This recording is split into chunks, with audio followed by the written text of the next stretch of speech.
what's up, meatballs? Mr. MeatHook here with another episode of Mr. MeatHook's Shitty Video Reviews, where I'm going to be looking at the best of the worst of the worst, and telling you if it's good shit, bad shit, or even worth a shit. If you're not familiar with this series, I take a look at shot on video, aka shot on shitio, aka shit. I love it. A lot of people hate it. There's definitely some good. There's definitely some bad. But I'm looking at that and Super 8, and I'm going to tell you whether they're good horror films, bad horror films, or just okay. Today's episode is The Basement, which is a previously unreleased Super 8 film from 1989. So essentially, it was completed, and once it was completed and it was developed and all that, it turned out it was too dark for the director's liking, so he just shelved it. And it sat on the shelf, completely untouched, never seen by anybody for more than 20 years. It was finally released in, I believe, 2012, in this set right here. The Basement, it comes with a VHS. Crazy, right? We're in the 2000 teens, people were still doing VHS. People still do VHS now. But it came with this red VHS, as well as a 3-disc DVD set, which has Cannibal Campout, The Basement, Captive, Video Violence 1 and 2, and yeah. So it's 5 movies. I think I said 6, but it's 5. But I will be reviewing each of these separately. I'm not reviewing the set as a whole. It is a cool set though. Check it out if you're into Super 8 or shot on video. It's a cool set to have. A little pricey. I got a good price on it. I made an offer. The person accepted it, so cool. But usually this is going to run you 60 to 80 bucks, so it is a little pricey. But The Basement, what can I say about The Basement? It's an anthology film. The people start in a basement, hence the name, where they come across, it's 4 people where they come across the Sentinel. What a dump. Let's get the hell out of here. Yeah, but how? Look, there's a door over there. Shit, let's give it a try. Anything to get the hell out of here. You have gone where it is forbidden, and released the evil. You must confess. You will confess first. And he's there to judge them for crimes that they will commit. They haven't yet, but they will. The first one is, I believe, entitled The Swimming Pool. It's about a swimming pool, and this lady invites people over. She's reading a book. She's got names written in a book, and they go in the pool, and there's a really cheap rubber sea monster in the pool that eats the people. That segment, in my opinion, is probably the weakest. It's not awful.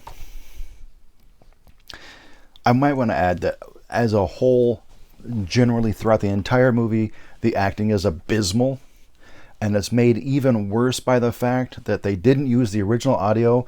They dubbed it all, and it was just a bunch of guys, a bunch of friends that dubbed over all the original audio, and it doesn't always sync up. You fucking cunt. Let me tell you something. Even if I was having an affair, it sure isn't any of your goddamn business. As a matter of fact, it sure wouldn't be with your husband. Well, let me tell you something else. If there is something going on between you and my husband, I'll make it a point so that Stephen finds out. So you've got out of sync dialogue that doesn't match what the original dialogue was, and it's just bad acting. But that's part of the charm. The second segment is about a guy who hates kids. Ironically, he's a teacher. He has a dream where he kills a bunch of kids.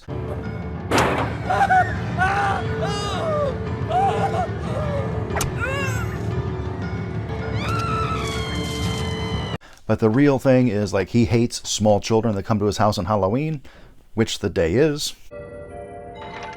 Trick or treat! Get out of here, you little monsters!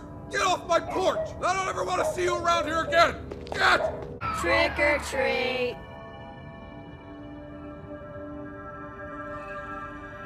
Here's your treat!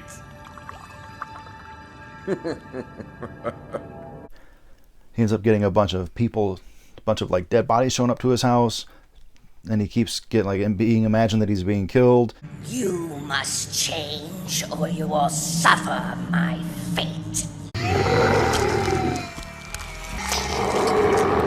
Happy Halloween!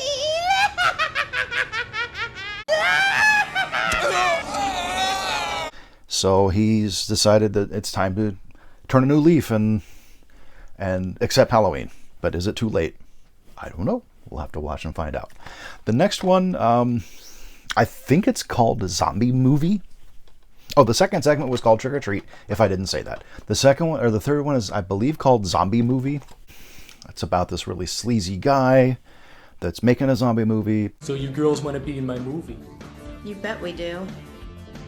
We'd be real good in it too. Well, just consider this an audition. Let me see how well you improvise. Improvise? What's that? He's a total fucking douchebag. One really cool thing is, if you're familiar with J.R. Bookwalter and Robot Ninja and The Dead Next Door, he directed both of those. He's in that segment. We don't think you're doing this right. You're just giving horror a bad name, especially zombie movies. These zombies just look like assholes. So I thought that was cool to see him in there. The makeup effects in Trick or Treat and Zombie Movie are really good. They're actually surprisingly good, considering the budget was not a lot. But yeah, the effects were surprisingly really good. Some of the better that I've seen in shot on video. Yeah, so that one was a fun one. And then the third one, it had the potential to be really great. But like I said, the movie came out too dark. And this segment in particular, I think it's called The House. It's about a guy that buys a house that's haunted, but he doesn't believe in ghosts. So we know where that's going to go, right? He buys a house that's haunted. He doesn't believe in ghosts. The problem is that segment takes place in the dark a lot. So there's a lot of scenes where it's damn near unwatchable. This place has got some potential. The only thing this place has got potential for is to get us drunk. Jim Beam, our old buddy. Found him laying on his back in the back, still untapped. Beautiful. I got some sandwiches in the living room. Come on. All right, let's go. Remember that one night I got completely polluted and threw up all over my old man's car? He beat the shit out of me that night. I don't know what it is, man. In your house, your dad used to beat the shit out of you, and in my house, my mom beat the shit out of me. I don't know why, man. It's because your mother had those big-ass knuckles with all the hair all over them.